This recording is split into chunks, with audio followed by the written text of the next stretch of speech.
ठीक है, तो जैसा कि हमारा लास्ट वाला वीडियो बीच में थोड़ा सा इंटरप्ट हो गया था, तो वापस से हम लोग यहाँ पर आगे काम शुरू करते हैं। ठीक है, सवाल हम लोग एक एक कंसिडर करेंगे और उस एक एक सवाल के वाया चीज़ों को सीखने की कोशिश करेंगे कि अगर आपके पास एक पर्टिकुलर क्वेश्चन आए तो उस पर्टिकुलर क्वेश्चन को हमें अप्रोच कैसे करना है। ठीक है, जैसे कि मान लेते हैं आपके पास सवाल है यहाँ पे निकिल, उसके बाद ब्रैकेट में लिखा हुआ है साइनाइड, फिर 4 और उसकी पावर में लिखा हुआ है 2 नेगेटिव। इसको इस पर्टिकुलर कंपाउंड की आपको सारी कहानी बतानी है, इसका ऑक्सीडेशन स्टेट, इसकी हाइब्रिडाइजेशन से लेकर सब कुछ। तो हमेशा शुरुआत आपको देखो, आपका जो स्टेप नंबर 1 होगा वो हमेशा ऑक्सीडेशन स्टेट मेटल की निकाल कर होगा। तो निकल यहाँ पे मेरा मेटल है, एक ही मेटल है, so let it be X। अब यहाँ पे आपको एक एक लिगेंड की कितनी ऑक्सीडेशन स्टेट होती है ये आपको पता होनी चाहिए। तो जो साइनाइड होता है इसकी ऑक्सीडेशन स्टेट होती है -1, और क्योंकि वहाँ पे 4 साइनाइड है तो इसीलिए आएगा -4, और इक्वल टू में आएगा -2। -2 इसीलिए आया क्योंकि देखो यहाँ पे पावर में -2 था। अगर मैं यहाँ पे सॉल्व करूँगी तो x की वैल्यू कितनी आई, 2 आई। यानी कि यहाँ पे हम लोगों का जो सेंट्रल मेटल एटम है उस पर्टिकुलर सेंट्रल मेटल एटम की जो ऑक्सीडेशन स्टेट है वो कितनी है, निकल की आपकी 2 है। ये हो गई हमारी स्टेप नंबर 1 कंप्लीट कि हमें मेटल जो है हमारे कंपाउंड में उसकी ऑक्सीडेशन स्टेट पता चल गई। अब देखो जो स्टेप नंबर 2 रहता है, स्टेप नंबर 2 में आपको मेटल का कॉन्फ़िगरेशन लिखना है, इलेक्ट्रॉनिक कॉन्फ़िगरेशन जो आपको सिखाया था 11वीं कक्षा में एटॉमिक स्ट्रक्चर में, और जो उसकी ऑक्सीडेशन स्टेट आई है उस ऑक्सीडेशन स्टेट के साथ भी आपको उसका इलेक्ट्रॉनिक कॉन्फ़िगरेशन लिखना है। ठीक है, बराबर। अच्छा, तो देखो जो आपका निकेल होता है इसका एटॉमिक नंबर होता है 28। तो अगर मैं इसका कंप्लीट संपूर्णतः इलेक्ट्रॉनिक कॉन्फ़िगरेशन अगर लिखना चाहूँ तो इसका इलेक्ट्रॉनिक कॉन्फ़िगरेशन होगा 1s2 2s2 2p6, उसके बाद 3s2 आपका 3p6, उसके बाद क्या आता है, उसके बाद आता है आप लोगों का 4s2 एंड फिर आता है 3d8। ये नॉर्मल आपके निकल का इलेक्ट्रॉनिक कॉन्फ़िगरेशन है। लेकिन क्योंकि इस पर्टिकुलर क्वेश्चन में बहुत ही स्ट्रिक्टली, बहुत ही प्रिसाइसली ऐसा बताया गया है कि भाई देखो निकल की ऑक्सीडेशन स्टेट यहाँ पे 2 है, तो इसका मतलब मुझे निकल का कॉन्फ़िगरेशन लिखने के अलावा मुझे यहाँ पे निकल के +2 वाले फॉर्म का भी ऑक्सीडेशन स्टेट लिखना पड़ेगा। मुझे यहाँ पे निकल के +2 वाले फॉर्म का भी इलेक्ट्रॉनिक कॉन्फ़िगरेशन लिखना पड़ेगा। अब देखो डी ब्लॉक एलिमेंट्स की ना एक बहुत ही खास बात होती है कि अगर आप डी ब्लॉक एलिमेंट्स में कभी कोई इलेक्ट्रॉन निकालने का काम करते हो, ठीक है, अगर आप क्या करते हो किसी भी डी ब्लॉक एलिमेंट से इलेक्ट्रॉन निकालने का काम करते हो तो सबसे पहले जो उसका इलेक्ट्रॉन है, ठीक है, जो सबसे पहले उसका इलेक्ट्रॉन है वो उसके 4s से निकलता है। हम लोगों की हैबिट कैसी होती है कि जो आखिरी में दिख रहा है उसका इलेक्ट्रॉन आप निकाल लो, डन, यही हम लोगों की हैबिट होती है। बट जब हम डी ब्लॉक के साथ डील करते हैं तो डी ब्लॉक के केस में हमेशा आपका जो इलेक्ट्रॉन है वो आखिरी में मौजूद जो डी होता है ना, इस डी से नहीं निकलता, इस 4s से निकलता है। ठीक है, अच्छा, तो क्या हो जाएगा, 2 इलेक्ट्रॉन निकालने हैं क्योंकि +2 पावर है। दोनों इलेक्ट्रॉन निकालने के बाद आ जाएगा 1s2 2s2 2p6 3s2 3p6 4s0 and 3d की पावर 8। अब देखो कई लोगों को ऐसा लग रहा होगा कि मैडम आप टाइम पास में इतना बड़ा कॉन्फ़िगरेशन लिख रहे हो, है ना, आप इसको इनर्ट गैस के टर्म्स में भी तो लिख सकती थी ना, राइट, जैसे अपन लिखते हैं ना आर्गन 18 4s2 3d, आप वैसा भी लिख सकते थे। मैंने बोला बिल्कुल लिख सकते थे, डन। तो ज़रूरी नहीं है आप इतना लंबा इलेक्ट्रॉनिक कॉन्फ़िगरेशन लिखो, ये पहला सवाल है इसीलिए मैंने कंप्लीट इलेक्ट्रॉनिक कॉन्फ़िगरेशन लिखा है, डन। अच्छा, अब मैडम स्टेप नंबर 2 भी हो गई, हमने निकल +2 का इलेक्ट्रॉनिक कॉन्फ़िगरेशन भी लिख दिया। अब क्या करें, स्टेप नंबर 3 में आपको इसी निकल +2 को, इसके ऑर्बिटल्स को आपको ड्रॉ करना है। कौन से ऑर्बिटल ड्रॉ करें, तो सबसे पहले इन लोगों का हमें कोई काम नहीं है।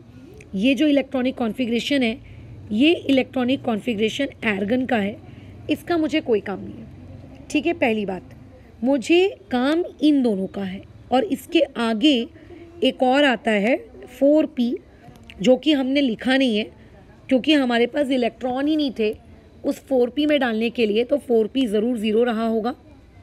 ठीक है, 4p क्या रहा होगा, ज़रूर ज़ीरो रहा होगा, है ना। इसके अलावा यहाँ पे 4d भी आता है, 5 वाले भी आते हैं, 6 वाले भी आते हैं, बहुत सारे आते हैं, बट मैंने अपनी गाड़ी सिर्फ 4 तक ही सीमित रखी। तो मुझे काम इन लोगों का है, मुझे इन लोगों को ड्रॉ करना है।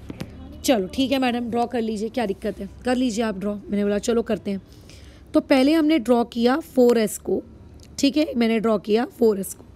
अब देखो s यानी कि अकेला सिंगल डब्बा, s मतलब एक डब्बा। फिर मैंने ड्रॉ किया d को, d का मतलब होता है टोटल 5 डब्बे। ठीक है, d का मतलब कितने डब्बे होता है, d का मतलब होता है टोटल 5 डब्बे। ये 5 डब्बे हमने ड्रॉ कर लिए। फिर हमने ड्रॉ किया p को, p का मतलब होता है टोटल आपके पास कितने डब्बे होने चाहिए, टोटल आपके पास 3 डब्बे होने चाहिए। सिर्फ डब्बा डब्बा ड्रॉ नहीं करना है, उन डब्बों के अंदर इलेक्ट्रॉन्स भी डालने हैं। ठीक है, उन डब्बों के अंदर इलेक्ट्रॉन्स भी डालने हैं। तो देखो 4s और 4p तो खाली है, उनके अंदर क्या इलेक्ट्रॉन डालोगे। हाँ, 3d के अंदर आप इलेक्ट्रॉन डाल सकते हो, कितने, 8। तो आपको जो प्रॉपर नियम सिखाए गए थे ना एटॉमिक स्ट्रक्चर में 11th में, अबॉव प्रिंसिपल, हर्न्स रूल, पॉली एक्सक्लूशन, उन सारे प्रिंसिपल्स को प्रॉपर तरीके से अगर आप फॉलो करो और यहाँ पे अगर आप यहाँ पे इलेक्ट्रॉन फिल करो, तो देखो टोटल 8 इलेक्ट्रॉन्स हैं बराबर। इस तरीके से देखो, पहले तो 5 इलेक्ट्रॉन्स आ गए, 6वां इलेक्ट्रॉन स्टार्टिंग में, 7वां इलेक्ट्रॉन और 8वां इलेक्ट्रॉन। स्टेप नंबर 3 तक तो सब कुछ बड़ा हसीन हसीन लग रहा होगा कि अरे वाह ये तो कितना प्यारा है, ये है वो है फलाना ढिमकाना। अब इसके बाद जो आपकी स्टेप नंबर 4 आती है, ये स्टेप नंबर 4 एक्चुअली बहुत इंपॉर्टेंट होती है, क्योंकि यहाँ से आप लोगों का जो लीगेंड होता है, इस लीगेंड का रोल प्ले होना शुरू हो जाता है कि आपके कॉम्प्लेक्स में आपको जो लीगेंड दिया हुआ है, आपका लीगेंड कैसा है। तो आपने कहा कि मैडम लीगेंड में क्या दिक्कत है, अच्छा तो है मेरा लीगेंड। भाई उस लीगेंड की तुम्हें शक्ल और सूरत नहीं देखनी है, ठीक है, तुम्हें ये चीज़ देखनी है कि जो लीगेंड आप लोगों के कॉम्प्लेक्स में है, ये पर्टिकुलर लीगेंड आप लोगों का स्ट्रॉन्ग है या फिर वीक है। अब तुम बोलोगे मैडम हमें कैसे पता चलेगा। तो अभी जैसे जैसे आप एग्जाम्पल्स को प्रैक्टिस करोगे, तो उन एग्जाम्पल्स में आपको याद रखना पड़ेगा कि मेरे सर्टेन लिगेंड्स वीक कैटेगरी में लाई करते हैं, मेरे सर्टेन लिगेंड्स आपके स्ट्रॉन्ग कैटेगरी में लाई करते हैं। क्यों, इससे क्या होगा, हम आइडेंटिफाई अगर कर भी लेंगे तो, क्योंकि अगर आपके पास कोई स्ट्रॉन्ग लिगेंड है तो स्ट्रॉन्ग लिगेंड क्या करवा देगा, पेयरिंग करवा देगा, इलेक्ट्रॉन्स की पेयरिंग करवा देगा। और अगर आपके पास एक वीक लिगेंड है तो वो पर्टिकुलर वीक लिगेंड आपके इलेक्ट्रॉन्स की पेयरिंग नहीं करवाएगा। ये इंपॉर्टेंट पॉइंट है, पता है। तो अभी मेरे पास जो कॉम्प्लेक्स है, मेरे कॉम्प्लेक्स में साइनाइड है CN। तो जो CN होता है ना, ये पर्टिकुलर CN आप लोगों का एक स्ट्रॉन्ग लिगेंड होता है। अब क्योंकि ये पर्टिकुलर CN आप लोगों का एक स्ट्रॉन्ग लिगेंड है, देयरफॉर क्रॉस पेयरिंग, ये क्या करवाने वाला है, ये पेयरिंग करवाएगा। ठीक है, ये क्या करवाएगा, पेयरिंग करवाएगा कि चलो भाई पेयर हो जाओ तेज़ी से। अच्छा ठीक है मैडम, ये पेयरिंग करवाने की कोशिश करेगा, इसकी अप्रोच क्या रहेगी कि पेयरिंग करवाओ। अच्छा, पेयरिंग कहाँ करवाएगा, जहाँ पे इलेक्ट्रॉन्स अकेले अकेले हैं वहाँ पेयरिंग करवाएगा। तो देखो ये तो ऑलरेडी पेयर्ड है, पेयर्ड मतलब 2 की जोड़ी, ये पेयर्ड है, ये पेयर्ड है, ये दोनों खाली पीली बैठे हैं, तो इस इलेक्ट्रॉन को वो यहाँ शिफ्ट कर देगा। अगर ये इलेक्ट्रॉन यहाँ शिफ्ट हो जाता है तो इससे आप लोगों का जो 4s है इसको कोई फ़र्क नहीं पड़ेगा, क्योंकि ये पहले भी खाली था, अभी भी खाली है। हाँ, लेकिन आप लोगों का जो 3D है, जिसमें टोटल आप लोगों के पास 5 डब्बे थे, उन 5 डब्बों में अब इलेक्ट्रॉन्स की जो पोजीशनिंग है वो कुछ इस तरीके से होगी। स्टार्टिंग के 3 डब्बे ये आपके वैसे के वैसे ही पेयर्ड के पेयर्ड रहेंगे। जो आपका चौथा डब्बा है ये भी पेयर्ड हो जाएगा और 5वां डब्बा खाली रहेगा। ठीक है, और 5वां डब्बा आप लोगों का क्या रहेगा, खाली रहेगा। ये बहुत इंपॉर्टेंट है। यही हैबिट होती है किसकी, आपके स्ट्रॉन्ग लिगेंड की, कि ये पेयरिंग करवा लेते हैं और ऑर्बिटल्स को खाली करते हैं। मैडम अगर पेयरिंग पॉसिबल ही नहीं हो रही है, मान के चलिए कोई ऐसा केस आ गया, तो बेचारा अगर स्ट्रॉन्ग लिगेंड पेयरिंग करवा ही नहीं पा रहा है, तो फिर ऐसे केस में हम भी पीछे हट जाएंगे कि नहीं यार ठीक है पेयरिंग नहीं हो रही है, कोई बात नहीं। लेकिन अगर पेयरिंग हो रही है, पेयरिंग कर पाना अगर पॉसिबल है, तो वो डेफिनेटली करेगा। अब बस इस क्वेश्चन की आखिरी स्टेप और ये पर्टिकुलर सवाल आपका डन। तुम्हें लगेगा कि यार ये सवाल तो कितना लेंदी है, एक्चुअली में जब आपका फ्लो बन जाता है ना, ये सवाल कुछ सेकेंड्स में हो जाता है। हाँ, ऑब्वियस है कि उस वक्त आप लोगों का जो क्या कहते हैं थ्योरी पोर्शन है, जो स्टेटमेंट पोर्शन है, वो नहीं होगा, बट आप मेंटली इस सवाल को ओरली अपने दिमाग में कर सकते हो अगर स्पीड बन जाती है तो। अब देखो, हम लोगों के पास जो खाली डब्बे हैं, उन पर्टिकुलर खाली डब्बों में हमें डिसाइड करना है कि पहले तो आप ये डिसाइड करिए कि आपका कोऑर्डिनेशन नंबर कितना है। तो कोऑर्डिनेशन नंबर के बारे में हम लोग बहुत अच्छे से जानते हैं। कोऑर्डिनेशन नंबर का मतलब होता है नंबर ऑफ लिगेंड्स, ठीक है। ये जानते हैं कि नहीं जानते हैं? बिल्कुल जानते हैं। तो अभी आप ये देखिए कि आपको जो कॉम्प्लेक्स दिया हुआ है वहाँ पे कोऑर्डिनेशन नंबर कितना है। तो आपने ये देखा, आपने बोला कि अच्छा हाँ यार, यहाँ पे तो कोऑर्डिनेशन नंबर जो कॉम्प्लेक्स मुझको दिया है, यहाँ पे टोटल क्योंकि 4 साइनाइड है, सो देयरफॉर यहाँ पे इसका कोऑर्डिनेशन नंबर होगा 4। अगर कोऑर्डिनेशन नंबर 4 है तो आपका दिमाग अगेन तुरंत इस डायरेक्शन में भागना चाहिए, या तो sp3 हाइब्रिडाइजेशन होगी या तो dsp2 हाइब्रिडाइजेशन होगी। बट dsp2 हाइब्रिडाइजेशन कब होती है? जब आपके पास, ठीक है, एक d अवेलेबल हो। अब मतलब 3 वाले का एक d अवेलेबल हो, आपका अपना खुद का एक d अवेलेबल हो, ठीक है। तो अरे हाँ यार, यहाँ तो d अवेलेबल है, तो एक्चुअली क्या होगा, ये वाला एक d, ठीक है, ये वाला एक s और यहाँ से आपके 2p, ये 7 चारों के चारों लोग मिल जाएंगे और चारों के चारों लोग मिलकर यहाँ पे कौन सी वाली हाइब्रिडाइजेशन करेंगे? ये चारों के चारों लोग यहाँ पे मिलकर जो हाइब्रिडाइजेशन परफॉर्म करेंगे वो रहेगी dsp2। कौन सी रहेगी? dsp2। sp3 क्यों नहीं किया? क्योंकि उनके पास अपना d अभी अवेलेबल है ना। जब उनके पास अपना एक d अवेलेबल है तो उस dsp2 हाइब्रिडाइजेशन का प्रयोग करेंगे और जो लीगेंड्स हैं वो इन पर्टिकुलर खाली डब्बों में आकर अपने इलेक्ट्रॉन्स डोनेट करेंगे। लीगेंड्स का मतलब साइनाइड इन खाली जगहों पे आके अपना इलेक्ट्रॉन डोनेट करेगा और कॉम्प्लेक्स बनकर तैयार हो जाएगा। मैं अभी आपको आपके बोर्ड्स में किस तरीके से स्टेटमेंट लिखना है ये नहीं सिखा रही हूँ, मैं अभी आप लोगों को ये सिखा रही हूँ कि क्वेश्चन किस तरीके से सॉल्व करना है। स्टेटमेंट लिखना इज़ अ डिफरेंट पार्ट। तो देयरफॉर इस पर्टिकुलर क्वेश्चन में हाइब्रिडाइजेशन क्या है? dsp2। और जब हाइब्रिडाइजेशन dsp2 होती है तो हम लोगों ने ऑलरेडी पढ़कर रखा है, बोलो क्या, कि उस पर्टिकुलर चीज़ की जो शेप होगी वो शेप क्या होगी? Square planar. सो देयरफॉर यहाँ पे कौन सी वाली शेप एग्जिस्ट करेगी, कौन सी ज्योमेट्री एग्जिस्ट करेगी? वो रहेगी स्क्वायर प्लेनर।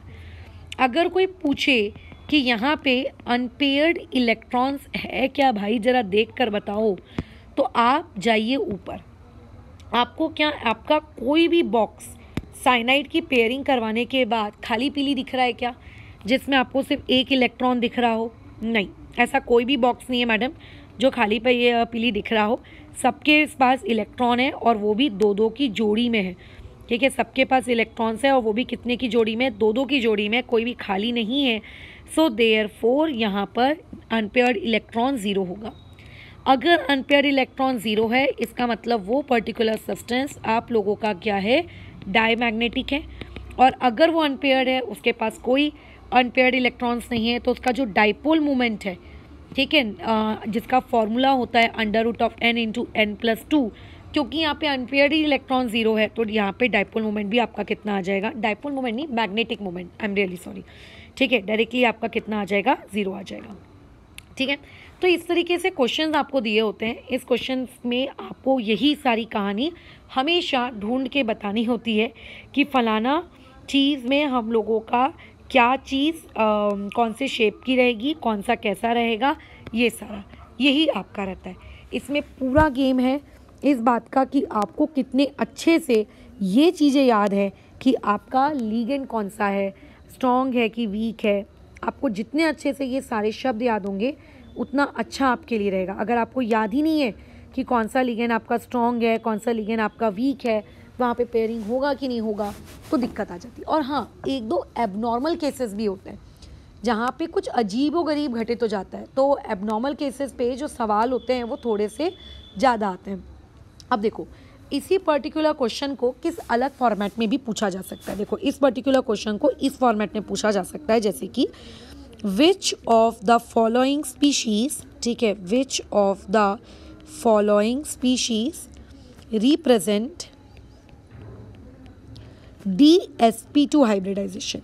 ठीक है, आपको कुछ एग्जाम्पल्स दे देगा, जैसे कि एक एग्जाम्पल दे दिया FeCN6 की पावर में 3 नेगेटिव, डन। अच्छा, दूसरा आप लोगों को एग्जाम्पल दे दिया NiCN4 और उसकी पावर में 2 नेगेटिव। तीसरा आपको एग्जाम्पल दे दिया Ag, उसके बाद CN2 और पावर में आपका पॉजिटिव। उसके बाद डी एग्जाम्पल दे दिया कितना, आपका कोबाल्ट CN6 और आपकी पावर में 3 नेगेटिव। अब ये तो आपको ऐसा लग रहा है यार ये तो इतना लेंदी क्वेश्चन है, इसको मैं कैसे करूँगा इतने कम टाइम में, वो भी इतना MCQ वाले फॉर्मेट में। कुछ लेंदी नहीं है, मैंने कहा ना, अगर आपकी स्पीड अच्छी है, आपको ऑक्सीडेशन स्टेट निकालना आता है, आप इमेजिन कर सकते हो, तो आपके लिए बिल्कुल कठिन नहीं है। तो मैं थोड़ा सा स्पीड लेकर इसको सिखा रही हूँ ताकि तुमको भी समझ में आए कि मैं इस पर्टिकुलर क्वेश्चन को ओरली किस तरीके से अप्रोच करती हूँ।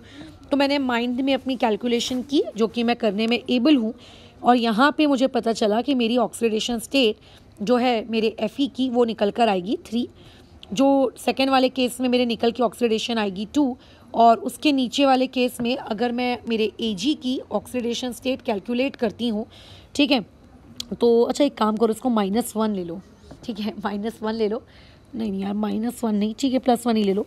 तो यहाँ से आ जाएगी 3, और उसके बाद अगर हम कोबाल्ट की तरफ मूव करें तो वहाँ पे भी ऑक्सीडेशन स्टेट आ जाएगी 3। सभी में साइनाइड है, यानी कि सभी जगह पर आप लोगों का क्या होने वाला है, पेयरिंग होने वाला है, क्योंकि साइनाइड हम लोगों का एक क्या है, स्ट्रॉन्ग लिगेंड है। अच्छा, Fe का एटॉमिक नंबर होता है 26। Fe का जो कॉन्फ़िगरेशन होता है वो होता है 4s2 3d6। अगर मैं उसमें से 3 इलेक्ट्रॉन निकाल लूँ तो मेरे पास जो इलेक्ट्रॉनिक कॉन्फ़िगरेशन बचेगा after removing a 3 electron, that will be 4s0 3d5। निकल का इलेक्ट्रॉनिक कॉन्फ़िगरेशन होता है मतलब 4s2 3d8। अगर मैं 2 इलेक्ट्रॉन निकाल लूँ तो मेरे पास बचेगा 4s0 3d8। अच्छा, अब बात आती है यहाँ पे सिल्वर की। ओ माय गॉड, तो देखो प्लैटिनम, पैलेडियम है ना, ये आप लोगों के वो पर्टिकुलर एलिमेंट्स हैं जिनके इलेक्ट्रॉनिक कॉन्फ़िगरेशन यूजुअली हम लोगों को 3D सीरीज़ के एलिमेंट्स के जैसे मुंह ज़बानी रटे हुए नहीं रहते। लेकिन अगर आप कोऑर्डिनेशन केमिस्ट्री कर रहे हो तो आपसे ये एक्सपेक्ट किया जाता है कि आप लोगों को ये जो आपके Ag, gold, silver, platinum, palladium, molybdenum, rhodium, इन एलिमेंट्स के इलेक्ट्रॉनिक कॉन्फ़िगरेशन मुंह ज़बानी रटे हुए हैं। तो जो सिल्वर होता है, इस Ag का इलेक्ट्रॉनिक कॉन्फ़िगरेशन होता है क्रिप्टन 4d10 5s1। तो अगर कोई मुझे कहेगा कि मेरे पास Ag की ऑक्सीडेशन स्टेट कितनी है, मेरे पास मेरे Ag की ऑक्सीडेशन स्टेट +3 है, तो अगर मैं 3 इलेक्ट्रॉन्स निकाल लूँ तो मेरे पास क्या बचेगा, सो आई विल से मेरे पास बचेगा 3 इलेक्ट्रॉन्स निकालने के बाद 5s0 और 4d8। कोबाल्ट की बात करें तो कोबाल्ट का एटॉमिक नंबर होता है 27, उसका कॉन्फ़िगरेशन होता है 4s2 3d7। ठीक है, उसमें से आपने 3 इलेक्ट्रॉन निकाल लिए तो आपके पास बचेगा 4s0 3d6। डन। पेयरिंग सब में हो, ये एक फैक्ट है। तो मैं तो मन ही मन में पेयरिंग करवा सकती हूँ, बट मैं ऐसा मान के चल रही हूँ कि आप मन ही मन में पेयरिंग नहीं करवा सकते, इसीलिए मैं आपके लिए चीज़ों को ड्रॉ कर देती हूँ। 3d5 कैसा रहेगा, आपके ऐसे 5 बॉक्सेस रहेंगे, 5 बॉक्सेस में एक एक इलेक्ट्रॉन रहेंगे। अगर मैं इनकी पेयरिंग करवा दूँ तो पेयर होने के बाद देखो 5 चीज़ें हैं, 5 चीज़ों की जोड़ियाँ बनानी है, तो 5 में से सिर्फ 2 ही चीज़ों की जोड़ियाँ बन पाएंगी।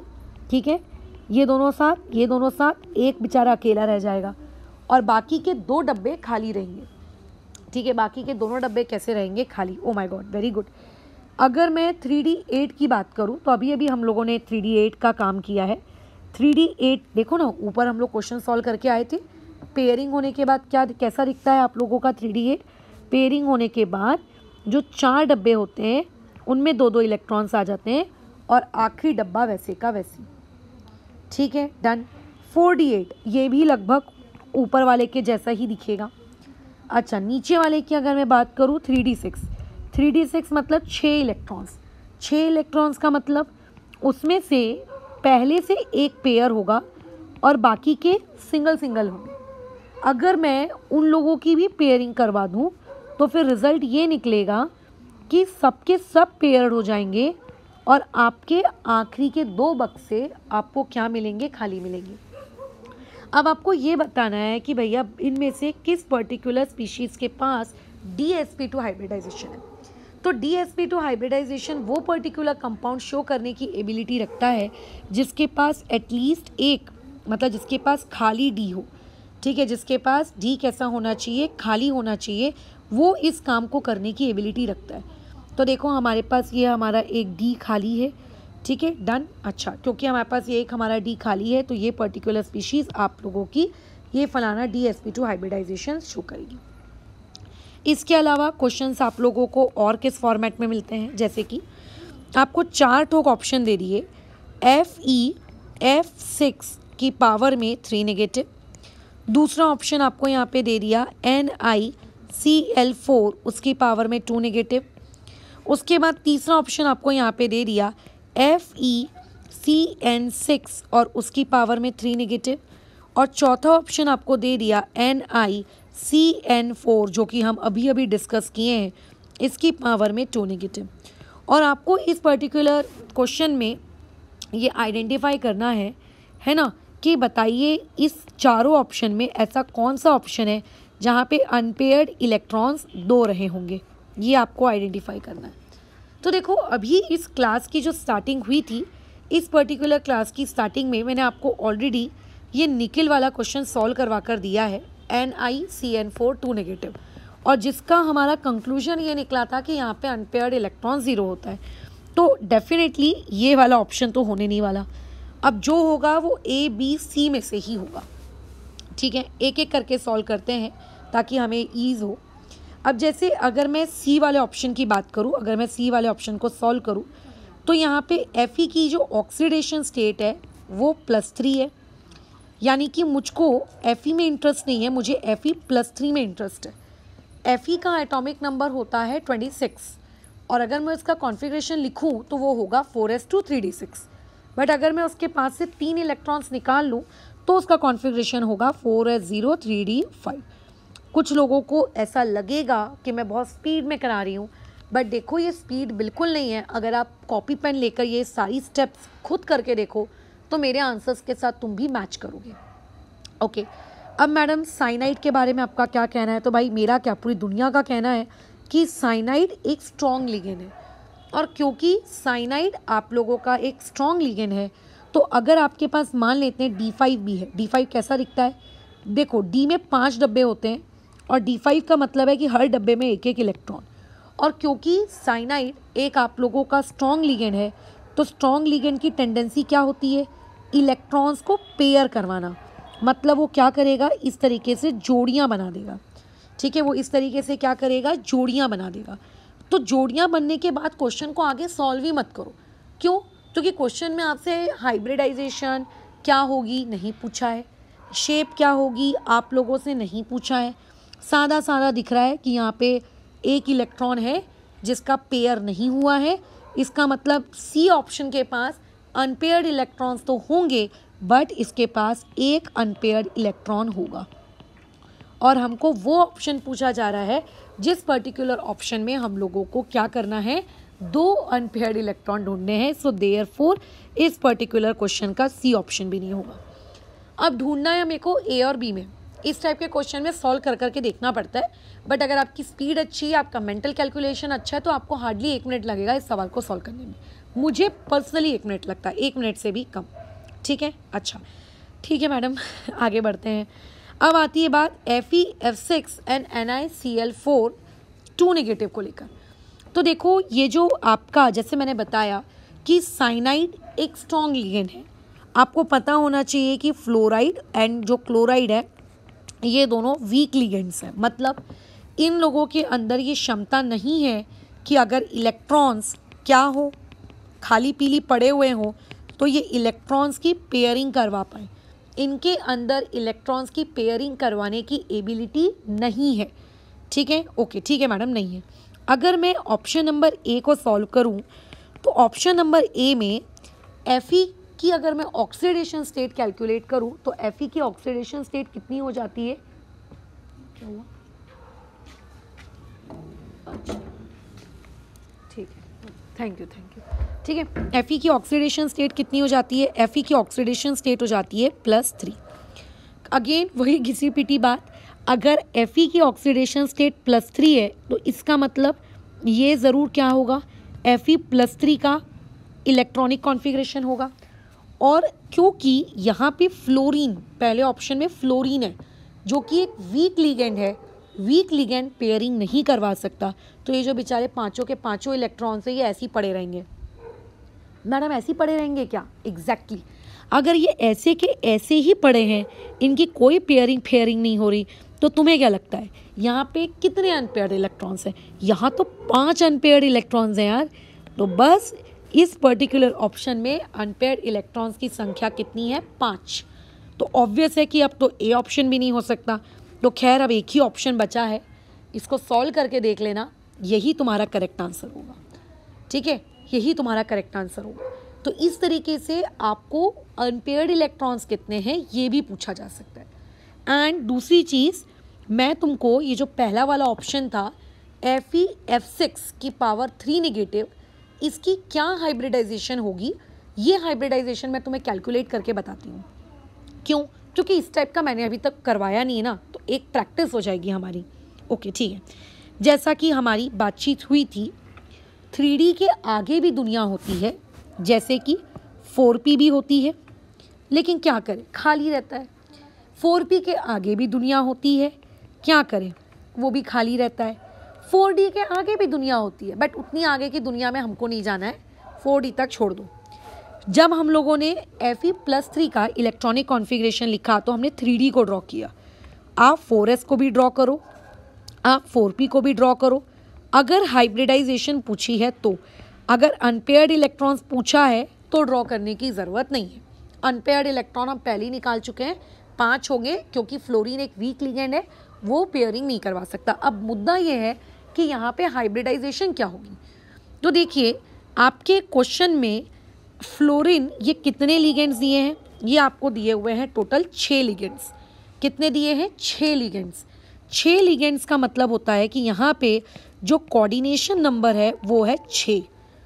और हमने स्टार्टिंग में ही एक चीज़ क्लियर कर ली थी जहाँ पे वीडियो इंटरप्ट हो गया था कि अगर कोऑर्डिनेशन नंबर 6 हो तो 2 प्रकार की हाइब्रिडाइजेशन पॉसिबल होती हैं, sp3d2 एंड d2sp3।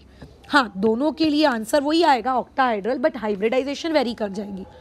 तो सबसे पहले आप चेक करिए D2 पॉसिबल है क्या। तो D2 कब पॉसिबल होता है? जब उसके पास अपना खुद का D2 मतलब अंदर का D। ठीक है, देखो जैसे यहाँ क्या लिखा है D2sp3 हाइब्रिडाइजेशन, इसका मतलब होता है इनर कॉम्प्लेक्स, मतलब इस कॉम्प्लेक्स ने अपना खुद का D इस्तेमाल किया होगा। और अगर वही D बाहर की तरफ लिखा रहे, एंडिंग में लिखा रहे, तो इसका मतलब होता है आउटर कॉम्प्लेक्स। इसका मतलब उसने अपना खुद का D इस्तेमाल नहीं किया है, जो D उसके पास ऐसे ही एवी ही खाली पड़े हुए थे उसने उनको इस्तेमाल किया है। तो ऐसे केस में अभी आपके पास जो ऑप्शन है उसके पास अपना खुद का जो 3D है, क्या अपने पास उसका खुद का खाली D मौजूद है क्या? खुद का खाली D मौजूद है क्या? तुम बोलोगे नहीं मैडम उसके पास तो 5 अनपेयर्ड इलेक्ट्रॉन्स हैं। इसका मतलब D2sp3 हाइब्रिडाइजेशन यहाँ पे पॉसिबल नहीं हो सकती। क्यों पॉसिबल नहीं हो सकती? क्योंकि उसके पास अपना खुद का खाली D नहीं है। ठीक है, उसके पास अपना खुद का खाली D नहीं है, तो ऐसे में वो क्या करेगा? फिर अब ये sp3d2 बनाएगा। तो sp3d2 कैसे बनाता है? sp3d2 बनाने के लिए वो ESAS का इस्तेमाल करता है, इन तीनों के तीनों P का इस्तेमाल करता है, और 4D के पास जो ये 2D है इन 2D का इस्तेमाल करता है। सो देयरफॉर इस पर्टिकुलर कॉम्प्लेक्स की जो हाइब्रिडाइजेशन होगी वो होगी sp3d2। हमेशा चेक करना कि उसके पास अपना खुद का D है क्या। अगर उसके पास अपना खुद का D है देन वेल एंड गुड। अगर उसके पास अपना खुद का D नहीं है तो ऐसे केस में फिर वो आउटर कॉम्प्लेक्स में जाता है। कई बार पेपर में पूछ लिया जाता है कि बताइए ये जो कॉम्प्लेक्स है ये इनर होगा या ये एक पर्टिकुलर कॉम्प्लेक्स आपका आउटर होगा। तो ध्यान रखना, कोई भी कॉम्प्लेक्स इनर कैसे होगा या आउटर होगा, कैसे डिसाइड होगा, अगर उसने अपना खुद का डी इस्तेमाल किया है, ठीक है, अगर उसने अपना खुद का डी इस्तेमाल किया है then it is going to be what, आप लोगों का क्या, इनर। अगर बाहर वाले का इस्तेमाल किया है, खाली जगह ही नहीं है, फिर तो वो होगा आउटर। हाँ, अब कई लोगों को ये डाउट होगा कि मैडम इमेजिन करिए ऐसी एक सिचुएशन जिसके पास उसको 2 डी चाहिए लेकिन उसके पास खाली सिर्फ एक ही है, तो ऐसा हो सकता है क्या एक डी वो अपना वाला इस्तेमाल कर ले और एक डी बाहर वाले का इस्तेमाल कर ले? तो नहीं, आपके सिलेबस में ये चीज़ अलाउ नहीं है। या तो दोनों डी होना तो अपने खुद के होना, या तो होना तो दोनों बाहर के होना। इस तरीके का हाइब्रिड काम अलाउड नहीं है। एक और क्वेश्चन देखते हैं, ठीक है, जैसे कि आपको लिया हुआ है CuCl4 2 नेगेटिव। इस क्वेश्चन को लेने के पीछे मेरा मकसद बड़ा ही खास है। क्या मेरा ये मकसद है कि आपको क्लोराइड आयन एक वीक लिगेंड होता है ये याद दिलाऊं? वो तो मैं ऑलरेडी बता चुकी हूँ।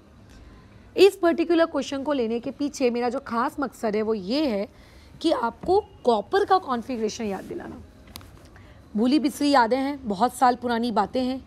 कॉपर एंड क्रोमियम ये 2 लोग हुआ करते थे 3D सीरीज़ के, जो कि एबनॉर्मल इलेक्ट्रॉनिक कॉन्फ़िगरेशन शो किया करते थे। तो अगर आप इस बात को भूल गए और आपने फ्लो में अच्छा चल कॉपर तेरा एटॉमिक नंबर होता है 4s2 3d9, मर जाओगे, ठीक है, अगर उसके अकॉर्डिंग क्वेश्चन सॉल्व कर दिया तो जब भी कॉपर और जब भी क्रोमियम दिखे तो आपको तुरंत सतर्क हो जाना है कि अरे भाई यहाँ पे तो तेरा एबनॉर्मल इलेक्ट्रॉनिक कॉन्फ़िगरेशन चलता है। कॉपर का इलेक्ट्रॉनिक कॉन्फ़िगरेशन एबनॉर्मल होता है, क्रोमीन का इलेक्ट्रॉनिक कॉन्फ़िगरेशन एबनॉर्मल होता है, ध्यान रखिएगा। तो कॉपर का कॉन्फ़िगरेशन वैसे क्या होता है 4s1 3d10 और आपकी ऑक्सीडेशन स्टेट आई है +2। इसका मतलब आपको 2 इलेक्ट्रॉन्स निकालना है, यानी कि आएगा 4s0 3d9। हाँ, 3D के आगे भी दुनिया होती है। 3D के आगे 4p होता है, 4d होता है, जो कि खाली होते हैं, ठीक है। अब आपको यहाँ पे ये बताना है कि मैडम इसका स्ट्रक्चर क्या होगा, इसकी शेप क्या होगी, बराबर। तो आप क्या करेंगे, कैसे बताएंगे इसकी स्ट्रक्चर क्या है, इसका शेप क्या है, how will you teach me? तो आप बोलोगे कि मैडम देखिए D9 मतलब आपके ऐसे 5 बॉक्सेस, उनमें ऐसे 2-2 इलेक्ट्रॉन्स हैं, ये ऐसा। अब देखिए क्लोराइड आपका एक वीक लिगेंड है, ठीक है, क्लोराइड आप लोगों का कैसा है, आप लोगों का एक वीक लिगेंड है। अच्छा ठीक है, कोई दिक्कत नहीं है भाई, तो ये पेयरिंग नहीं करवा सकता। मैंने बोला ठीक है, वैसे भी यहाँ पेयरिंग हो भी नहीं सकती, ठीक है, ये दोनों फैक्ट है कि Cl पेयरिंग नहीं करवा सकता, ठीक है। क्यों नहीं करवा सकता? क्योंकि वो वीक है। और दूसरा पॉइंट यहाँ पे क्या होगा, दूसरा पॉइंट यहाँ पर ये होगा कि यहाँ पे पेयरिंग हो भी नहीं सकती, ठीक है। जैसे कई बार होता है ना भाई बहनों में, लेट से झगड़ा, जा मैं तेरे को नहीं देता, तो दूसरा वाला क्या बोलता है, मैं मांग भी नहीं रही हूँ तुझसे, या मैं मांग भी नहीं रहा हूँ तुझसे, राइट। तो वही बात है कि यहाँ पे क्लोराइड वीक है, वो पेयरिंग करवा भी नहीं सकता, तो वहाँ पे जो कॉम्प्लेक्स है वो बोलता है कि पेयरिंग हो भी नहीं सकती। जा, क्यों नहीं हो सकती?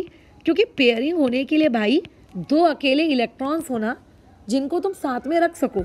इसके साथ में किसको रखोगे? ये पहले से पेयर्ड है, ये पहले से पेयर्ड है, ये पहले से पेयर्ड है, ये पहले से पेयर्ड है। इसके साथ, इस अकेले धकेले के साथ तुम रखोगे किसको? कोई है ही नहीं उसके साथ रहने के लिए, बताओ। तो यहाँ पेयरिंग हो भी नहीं सकती। खैर, जोक सपाट है। यहाँ पे कोऑर्डिनेशन नंबर कितना है? तो तुम बोलोगे मैडम यहाँ पे कोऑर्डिनेशन नंबर है 4। तो मैंने कहा 4 में तो 2 केसेस पॉसिबल हो सकते हैं। एक हो सकता है DsP2, एक हो सकता है sp3। तो तुमने मुझे कहा कि मैडम यहाँ DsP2 तो नहीं हो सकता। मैंने बोला क्यों? तो तुमने बोला इसके पास अपना खाली D नहीं है, ठीक है, इसके पास अपना खाली D नहीं है। मैंने कहा है तो सही खाली, ये देखो। तुमने बोला नो मैडम, ऐसा नहीं चलेगा। खाली का मतलब होता है संपूर्णतः खाली, एक इलेक्ट्रॉन भी नहीं होना चाहिए उसके अंदर, ठीक है। तो ऐसे केस में क्योंकि इसके पास अपना खाली डी नहीं है, तो बेचारा एक ही ऑप्शन है कि sp3 करेगा। और जब कोई कॉम्प्लेक्स sp3 हाइब्रिडाइजेशन करता है तो पढ़ो उसका नाम क्या होता है, टेट्राहेड्रल। इसीलिए कॉपर जो है यहाँ पे कौन सी शेप शो करेगा, ये आप लोगों की एक टेट्राहेड्रल शेप शो करेगा। ठीक है, तो कॉपर एंड क्रोमियम ये 3D सीरीज में दो एबनॉर्मल इलेक्ट्रॉनिक कॉन्फ़िगरेशन देते हैं। अगर मैं इसके जैसे 100 या 150 सवाल भी आपको करवा लूँ तो आपको इनसफिशिएंट ही लगेगा ये चीज़ कि अरे मैडम और मैडम और मैडम और, तो इसकी कोई लिमिट नहीं है। हाँ, इस पूरे एंटायर डिस्कशन में ये चीज़ आपकी मायने रखती है कि आपको ये ज्ञान होना कि कौन सा फलाना लीगेंड आपका स्ट्रॉन्ग कैटेगरी में लाई करता है और कौन सा फलाना लीगेंड आप लोगों की वीक की कैटेगरी में लाई करता है। अगर आपको इस पर्टिकुलर चीज़ का ज्ञान है तो आप आसानी से चीज़ों की पेयरिंग करवा सकते हैं। अगर आप उनकी पेयरिंग करवा लेंगे तो आपको पता चल जाएगा कि वहाँ पे कौन सी हाइब्रिडाइजेशन होगी, है ना, और वहाँ पे आप लोगों की कौन सी शेप वगैरह होगी, अनपेयर्ड इलेक्ट्रॉन्स कितने होंगे, एक्सेट्रा एक्सेट्रा। अगर आप ये करवा पाते हैं तो ठीक है, इसका ज्ञान होना बहुत ज़रूरी है। हो सकता है पढ़ाई करते करते तुम्हारी लाइफ में एक आधी सवाल ऐसा आ जाए जिसमें तुम्हें कुछ एबनॉर्मल दिख रहा हो, मतलब नियम के विरुद्ध कोई कॉम्प्लेक्स बन रहा है, मतलब जो नॉर्मल नियमों को फॉलो ही नहीं कर रहा। ठीक है, जो नॉर्मल नियमों को फॉलो ही नहीं कर रहा, एक आधी ऐसा आ सकता है। तो अगर ऐसा कोई एबनॉर्मल लेट से कोई आता है आप लोगों की लाइफ में, ठीक है, तो ऐसे एबनॉर्मल लोगों को आपको स्पेशल प्रेफरेंस देके क्या करना है, अपने छोटे से ब्रेन के अंदर इसको याद रखना है कि अच्छा कि तुम एक एबनॉर्मल थे, तुम्हारे बारे में मुझको ये याद करने के लिए कहा गया था, ठीक है, तो मैं तुम्हारे बारे में मैं ये याद करता हूँ या करती हूँ। दूसरी चीज़, अगर आपको ऑक्सीडेशन स्टेट निकालना नहीं आता है आप मर जाओगे। मैंने अभी इस एंटायर वीडियो में ये नहीं सिखाया कि किस तरीके से आप बोर्ड्स के लिए अपने आंसर लिखें। मैंने अभी क्वेश्चन सॉल्व करना सिखाया है। नो डाउट क्लास में मैं आपको प्रॉपर तरीके से इसका स्टेटमेंट किस तरीके से बनाना है ये सारी चीज़ें भी सिखा दूँगी। पॉइंट नंबर 3, ठीक है, जो अगेन बहुत ज़्यादा इंपॉर्टेंट है, इलेक्ट्रॉनिक कॉन्फ़िगरेशन अगर आप नहीं लिख पाते हैं, क्यों नहीं लिख पाएंगे? अब भैया होता है कई लोगों ने 11वीं कक्षा में ध्यान नहीं दिया है, तो वो एक रीज़न हो सकता है, उन लोगों से बने ही ना, है ना। फिर तो इलेक्ट्रॉनिक कॉन्फ़िगरेशन लिखना आपको सीखना पड़ेगा, क्योंकि अगर ये पेपर लेट से बोर्ड्स के रिस्पेक्ट से अगर मैं बात करूँ आएगा तो 4 नंबर के लिए आएगा। ठीक है, अच्छा ठीक है, ओके, तो ये इसीलिए बहुत ज़रूरी है। और आखिरी चीज़ ये platinum, palladium, rhodium, silver, gold, ये वो 5 एलिमेंट्स हैं। अच्छा एक और ले लो, मॉलिब्डेनम, ये वो 6 एलिमेंट्स हैं जिन लोगों के आपको मुंह ज़बानी इलेक्ट्रॉनिक कॉन्फ़िगरेशन रट्टा मार के होने चाहिए। ख़त्म बात। हमारा syllabus in general coordination number 4 और कोऑर्डिनेशन नंबर 6 इनमें ही डील करता है। ठीक है, बस ख़त्म कहानी। बहुत ही ऐसा रेयर होगा कि आप लोगों को कोऑर्डिनेशन नंबर 5 पूछा जाए। लेट से अगर कोऑर्डिनेशन नंबर 5 आप लोगों को पूछा गया तो कोऑर्डिनेशन नंबर 5 में 2 पॉसिबिलिटीज़ होती हैं। अच्छा मैंने एक ही लिखवाई है क्या? ठीक है, 2 पॉसिबिलिटीज़ होती हैं। sp3d के अलावा एक और होता है dsp3, मतलब उसके पास अपना खुद का एक डी है ना, उसके पास अपना खुद का एक डी। तो अगर ऐसा है तो अगर वो अपना खुद का डी इस्तेमाल कर रहा है तो उसकी शेप का नाम होता है ट्राइगोनल बाइपिरामिडल। लेकिन अगर मान लेते हैं वो आउटर डी का इस्तेमाल कर रहा है, ठीक है, तो उस पर्टिकुलर शेप का नाम होता है स्क्वायर बाइपिरामिडल। इस टाइप के क्वेश्चंस आपको बोर्ड्स में तो नहीं मिलेंगे, बोर्ड्स में से 4 और 6 वाले मिलेंगे। हाँ, JEE वगैरह में आपको हो सकता है उसके एग्ज़ाम में कोऑर्डिनेशन नंबर 5 भी देखने को मिल जाए। ठीक है, बराबर है, ओके। बस तो अगले दिन हम लोगों की अब जो क्लास होगी उस पर्टिकुलर क्लास में हम लोग इसी टॉपिक पे डिटेल डिस्कशन पे बातचीत करेंगे। ठीक है, कि बताओ इसका क्या है, इसका क्या है, उसका क्या है। कुछ क्वेश्चंस मैं दूंगी आप लोगों को सॉल्व करने के लिए, आपको आइडेंटिफाई करना होगा। एक नोट छोटा सा याद करना, ये 1 या 2 बार ऑलरेडी एग्ज़ाम में आया है शायद PMT वगैरह के इसमें, कि अगर DsP2 हाइब्रिडाइजेशन होता है तो इस DsP2 हाइब्रिडाइजेशन में कौन सा वाला डी पार्टिसिपेट करता है। तो जैसा कि तुम लोग 11वीं के बेसिक्स में जानते हो 5 प्रकार के डी पॉसिबल होते हैं, तो उन 5 प्रकार के डी में से कोई भी डी यहाँ पे आ जाएगा ऐसा नहीं है। D X square Y square यहाँ पे होता है। अगर मैं D2 sp3 हाइब्रिडाइजेशन की बात करूँ या फिर sp3 D2 हाइब्रिडाइजेशन की बात करूँ तो यहाँ पे हमको 2 डी इस्तेमाल में लाने होते हैं, बराबर। ये देखो ना, D2 है, इसका मतलब 2 डी चाहिए। तो एक डी तो यही वाला होता है एक्स स्क्वायर वाई स्क्वायर वाला, एंड जो दूसरा डी होता है वो जेड स्क्वायर वाला होता है। और तीसरी चीज़ अगर मान लेते हैं sp3d हाइब्रिडाइजेशन है कोऑर्डिनेशन नंबर 5 के लिए, तो डी जेड स्क्वायर आता है। और अगर डी sp3 हाइब्रिडाइजेशन है तो D X square minus Y, minus नहीं बोलते, डैश वाई स्क्वायर बोलते हैं, ये आता है। तो पेपर में कई बार, आपके बोर्ड्स में तो नहीं बट मेंस वगैरह के पेपर में पूछा जा सकता है कि इस फलाने कॉम्प्लेक्स में कौन सा डी ऑर्बिटल बनाने में यूज़ हुआ है। तो आप तो घूम जाओगे कि अरे यार ये तो सिखाया ही नहीं। तो पहले आप हाइब्रिडाइजेशन निकाल लो और फिर इस चार्ट के अकॉर्डिंग आप ये डिसाइड कर लो कि कौन सा वाला डी वहाँ पे इस्तेमाल किया गया होगा। ठीक है, डन, कहाँ ख़त्म कहानी, बिल्कुल। तो कल की क्लास में हम लोग यही जो आपका वीबीटी वाला कंसेप्ट है इसकी थोड़ी सी क्लास में प्रैक्टिस करेंगे क्वेश्चंस की, ताकि आपको फील आ जाए कि ठीक है ये वीबीटी वाली चीज़ आखिर सॉल्व कैसे होती है।